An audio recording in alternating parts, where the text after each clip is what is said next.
Welcome to the Industrial Talk Podcast with Scott McKenzie. Scott is a passionate industry professional dedicated to transferring cutting-edge, industry-focused innovations and trends while highlighting the men and women who keep the world moving.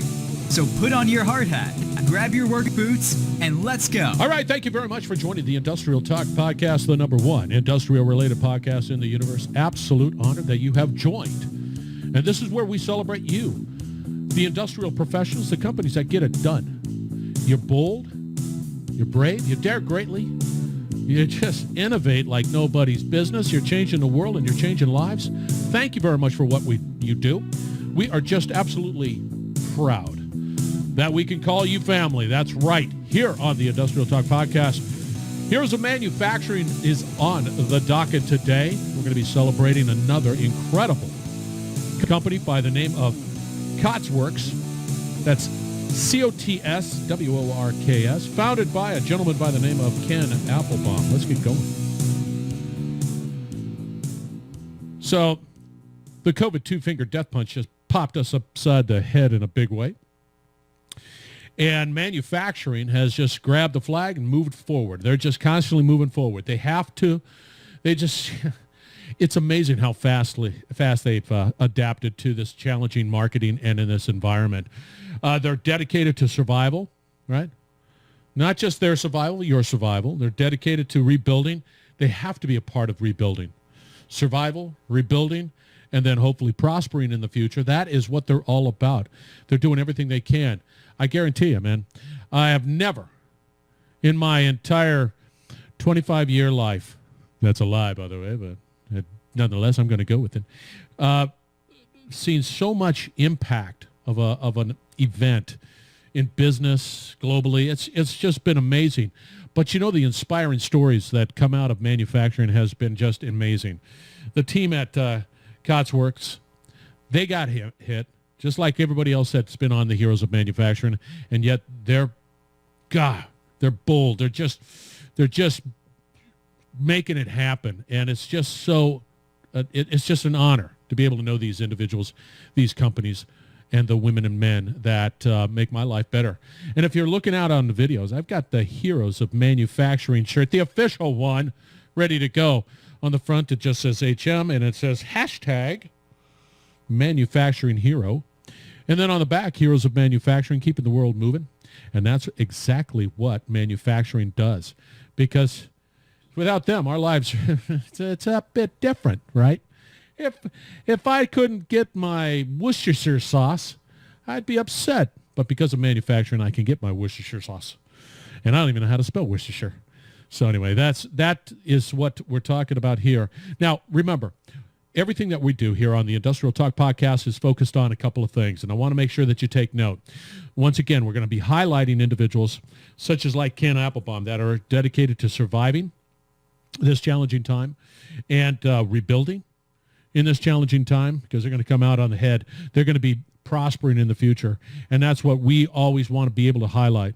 And many of the themes that have come as a result of this particular podcast and leaders like Ken have been, how do I retain talent?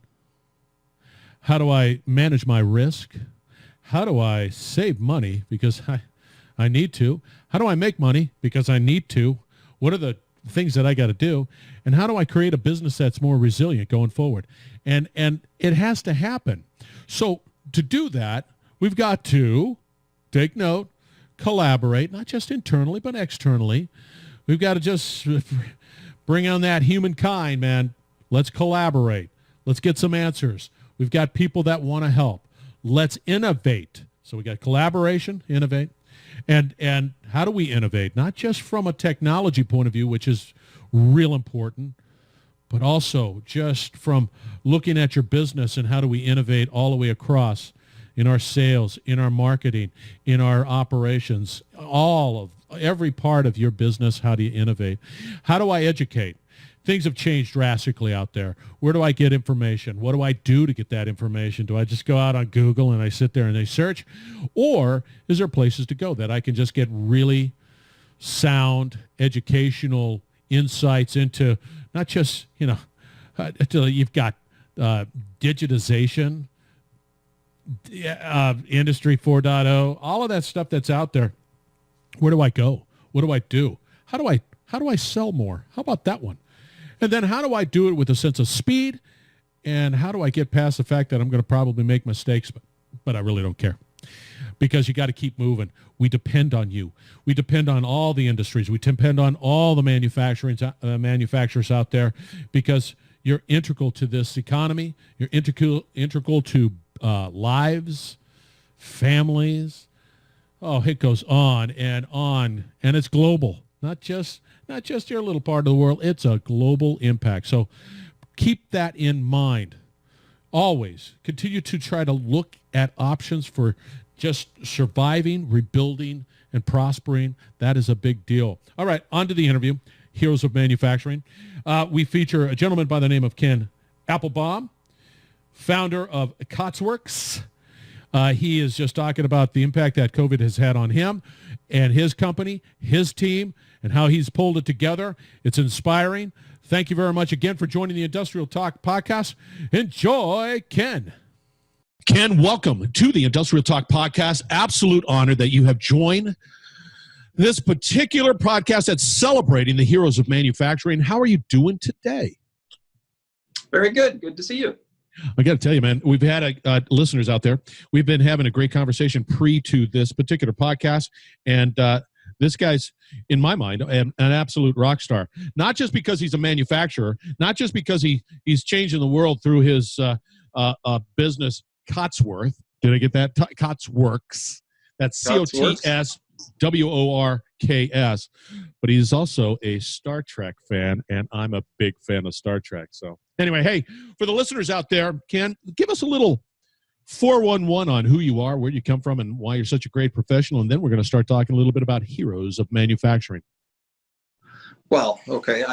So this is Ken, and I'm born and raised in Cleveland, Ohio. Experienced a little of the United States, but came back home here and started Cotsworks 14 and a half years ago.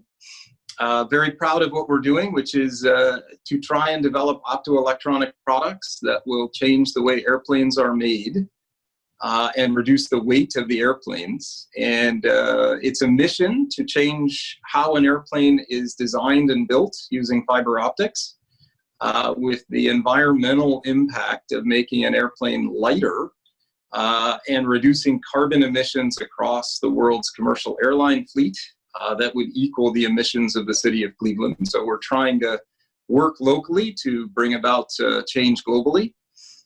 We also do some work in the industrial and military sectors where we can create products that really advance the look and discovery of things in the theater, and how we can make things safer that way as well. So I got about 100 people here in Cleveland, Ohio. We have a company that we've started in Fulda, Germany as well. So not just here in the US, but over in Europe, and doing our best to weather the very terrible effects of COVID-19 and see ourselves as a community through that, and hopefully make a difference even in that environment as well. Yeah, that's a big elephant in the room, definitely. And I know that we talked, and I've talked to many manufacturers, and the whole COVID experience has been a bit of a challenge, and that's what we're going to be talking about. But I have a question to ask you. So the plane is made up of a ton of components, ton of things that make it fly and fly safely. There is still more room, and this is the question, is there still more room to continue to constantly drive down the overall weight so that there's greater efficiency? Of course, if it's lighter, right, it just makes sense. So you're saying that there's still much opportunity to continue to drive down that weight. So there's two ways to look at it. One is if you took the airplane today and say, how could we reduce weight, right? So that's a wonderful goal.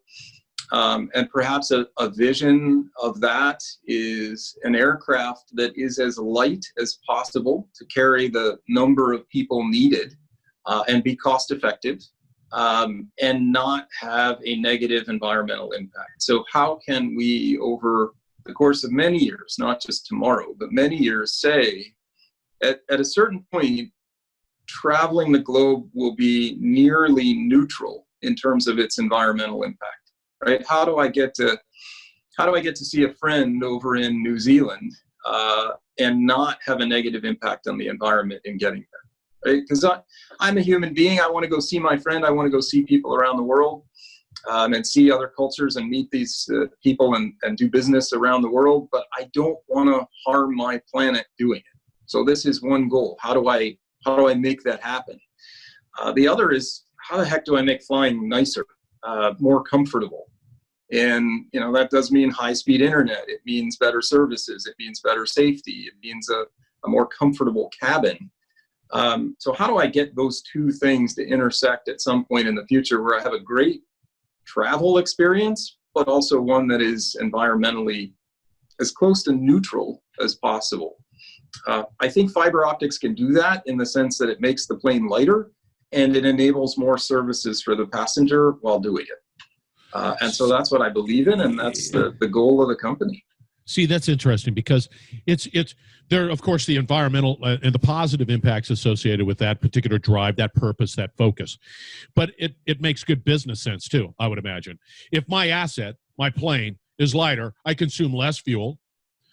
I do think it's a better business decision. I would be driving that down all day long, just because that's the right thing to do.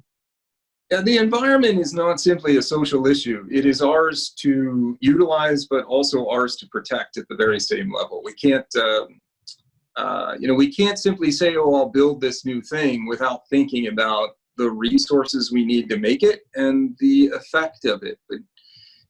So I'm a big believer that we need to end single-use packaging, plastic packaging. I think that is a terrible thing for our environment.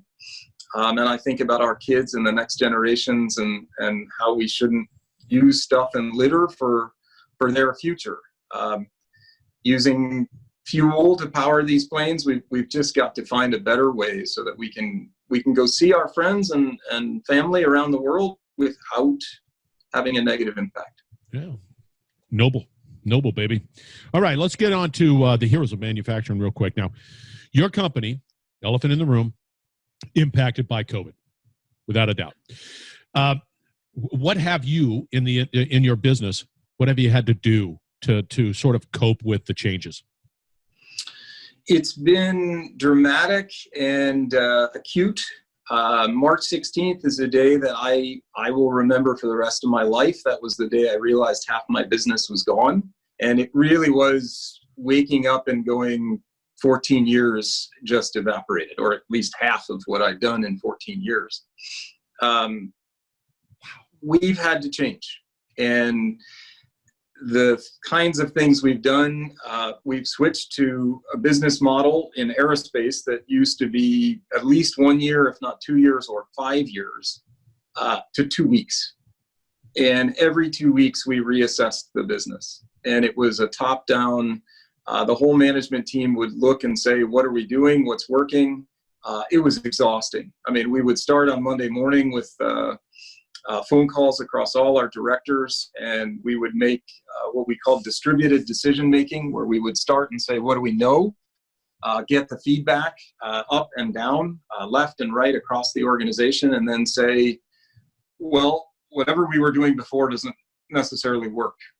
And we would reassess it. So we had meetings every day to get the health and status of our employees and then the health and status of our suppliers. So what was coming in, and then the health and status of our customers. And every day in March and April was exhausting. Emotionally, it was just really difficult. To figure out what was real and what was in front of you. And I had to do things I never thought I'd have to do. Understanding international law and business, making phone calls to see if the government of this country or that was allowing parts to ship. Never anticipated having to do that. You'd place a purchase order, you would assume it would ship. And in April, we were literally looking online or making phone calls going, is this country open? These were totally new questions. See, that is just, and it was like a switch. Like you said, it was March 16th. March 15th, everything was fine. March 16th, oh my gosh, what happened? And in manufacturing, you get in the groove. You're constantly improving, becoming better and more efficient in sourcing, blah, blah, blah. But then all of a sudden, March 16 happens, and now you've got to just completely rethink almost your whole business model completely from stem to stern. There was a lot of, I would say, denial. It couldn't happen here. It couldn't happen to us. We got a little bit of an advance notice because in optics, the market is very much dominated by manufacturing in China. There is some optics manufacturing in Asia outside of China. South Korea does very well. Taiwan does very well. Japan. And then there is some in the US and Europe. But we were seeing in February erratic behavior. I mean, nothing we could really go, we know what's happening. You know, one day it would be normal, and then the next day we couldn't get a hold of anyone. It was chaos, right? And we couldn't get good answers. So we were coming in every day in February going, what's going on? Yeah. And then I would say certainly by March, when we started to see the New Year vacations extended, we started to get nervous. So we placed orders. We tried to get as many parts as we could. But now you're making decisions that affect cash and payrolls and other things, and you're starting to get nervous. But it was really in March when you saw the photos coming out of Italy and Spain, and you related to them and said, I can't believe this is happening in a modern world. But it hit, and it hit home. And then by March 16th, it was just, wow, this is where we are. Well, you know what fascinates me in the number of conversations I've had is how quickly businesses are able to adapt and be, and when I say adapt, they're still adapting. Trust me, it's going to continue on. However, there's a sense of nimbleness and a desire to continue to push forward. But I was fascinated by, it's like, okay, it's emergency time. Let's start talking. Let's start to strategically figure out what to do next. And of course, the whole world is burning. We've got to just focus on this. And this is our key to moving forward. And I can appreciate that. How are your people? You say you have 100 individuals working. How is your team dealing with that? So I think everyone is quite stressed. The anxiety and fear that COVID has created is its own burden, not just the death and disease. The mental impacts cannot be underestimated.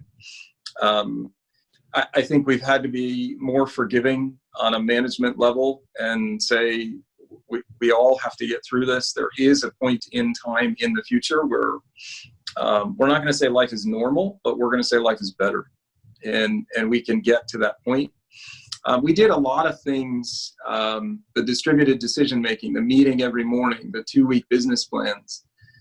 Anyone who didn't have to come into the office didn't come into the office, and we, like many others, went through the mute syndrome, which is how does video conferencing work, and you're on mute, and we have to tell you you're on mute. We all went through that, and it was really stressful. I mean, trying to just get an answer of where's the status of a purchase order.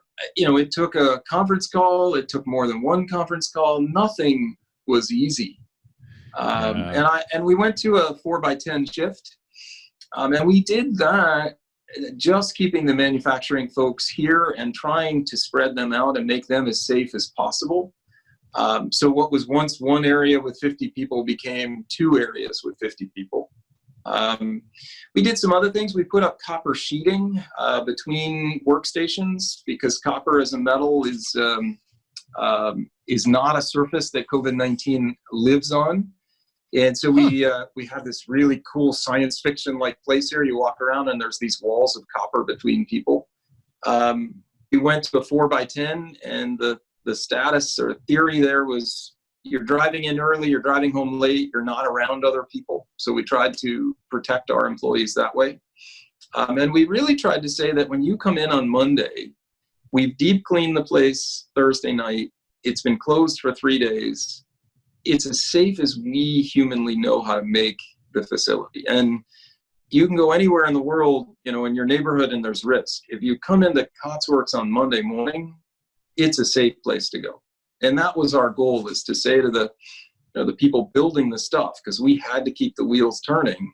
You're going to come in Monday and it's as safe as we know how to make it. See, so that's another interesting reality. You had to sort of change that whole thing. But for you guys are manufacturing some high-end components that are in airplanes, and that they've got to be on point, baby.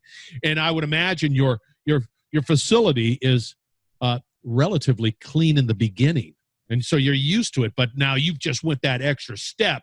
It's like, okay, now you can eat off the floor if you want to do that. We all learned. You see the person getting the wipe, the cleaning wipe, and you wipe it on the table, and then they go to the next table and they wipe the table, and you have to say, hang on, this is a little embarrassing, but we need to read the directions. And you see it says you use one wipe per surface, and you want it wet, and you want to leave it for 4 minutes. You're like, really? We have to deal with that? But that is what we did. And so it was a total change, but I would say the folks here really handled it very well. And everything we did, we thought about, how do we make this facility as safe as possible? And again, there's no training here. There was no class I took. There's no guide. It was, what do we do every day to make it better? Yeah. And kudos, because you're one of a lot of manufacturers are saying, I got to do this, but I can't surf the internet and find out directions because it's never happened. So yeah. That's really very cool. Now, in this whole chaotic world and the uncertainty that exists, and is there any positive stories of your team stepping up and just delivering hope? I mean, that you could share with the listeners. There's more positives than negatives. I think human beings will to quote the famous movie, we will find a way, and we do. We're not going to give up on the lives we have, and the number of people here, I mean, it is from every finger that touches every part that made a difference, to the brave step of leaving your house and coming into work to build stuff, to getting up and closing the door and setting up a home office and going to work. We were able to continue. And so today we are at an operational level where we are building the same quality of part that we were in February. We're not building as many, and that's the negative, but the positive is everybody's putting in more energy to make sure that in this chaos, we're still producing stuff that works. People worked all hours, people worked day and night. We got the video set up. The IT department was tremendous there of getting all the staff remote. The operational people coming in and building despite the concerns. Sales, actually still trying to sell and work with our customers and make sure they're okay. And the supply chain management, very much underreported, I would say, of how we all work together to keep things moving. It's a tremendous story to tell there. Pre-virus, Joe Sixpack like me didn't realize the importance of supply chain. Yeah. In the virus world that we live in, and I go to Walmart and I can't find my whatever, then I'm all of a sudden realizing how, one, the fragile nature of the supply chain is, and two, how wonderful it is for it to run right. And we were just all of a sudden brought to our attention that this is pretty serious stuff. We're so connected today, not just digitally, but the shelves at every grocery store. We don't think twice. We just expect it to be there. And one of my favorite stories was, I think it was in the Netherlands. They were selling a bottle of hand sanitizer. It might have been €5 for the first bottle and €75 for the second, right? I would say that, my parents or my grandparents who did come to the United States, they lived with that. that was not a surprise to them. To us, it was a shock that the Starbucks was not open on the corner, right? Everything changed. Yeah. And we adapted, and I think as a global community, we will find a way forward. Oh, we will. Absolutely. Because people like you, your team, have demonstrated the ability and the willingness to continue to push forward. Nobody's just, there might be some, but nobody's sitting there going, I just can't. They're engaged. They're looking for solutions. They're looking to move forward, and they're looking to put this behind them. And whatever that new world in the future, everybody's working toward that. We still need to fly. We still need to connect together. We need to be on the virtual side. And I'm telling you, thank you for what you are doing. We've got to wrap it up, but thank you for you and your team, Ken, for what you do. And you keep at it. Yeah. I like it. Well, there's a great crew here that has endured it and continues to do so. And we're not just standing still and saying, what did we have? We're looking forward and saying, what can we create that's different? So everything from our website to our marketing, our sales, our manufacturing, we're trying to find ways to adapt to it and still produce the stuff we did and keep people employed and building things. I like it. I like your passion. I like exactly what you're doing. And fortunately for me, I like the realness, because we can't proceed forward. And granted, this has been a two-finger death punch for a lot of companies. And I like the fact that you are real and that you're saying, yeah, it's challenging, but we can prevail and hopefully, succeed into the future. Ken, thank you very much for joining the Industrial Talk podcast and sharing your insights into just manufacturing in general. You definitely are a hero of manufacturing in my book. Thank you very much. Well, thanks for inviting me on the show, and I appreciate all that you're doing out there of spreading the word and the message. So good luck. Thank you very much. And you listeners, we're going to provide all of the contact information. You need to get a hold of this gentleman if you have any questions. So stay tuned. We will be right back. You're listening to the Industrial Talk Podcast Network.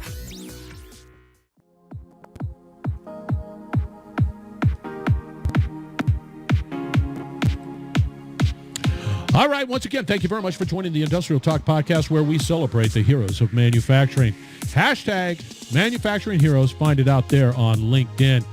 I'm telling you, man, people like Ken and other manufacturers, they're innovative. They are strong, and they are focused, and they are just dedicated to surviving, rebuilding, and definitely prospering, not just for them, but for everybody that's involved and in their family. Thank you very much to Ken and Team Cotsworks for what they do. Thank you, and okay, thank you. Most definitely. Okay, once again, got to collaborate, right? Come on, reach out. Reach out. You got to innovate. You got to find solutions associated with that.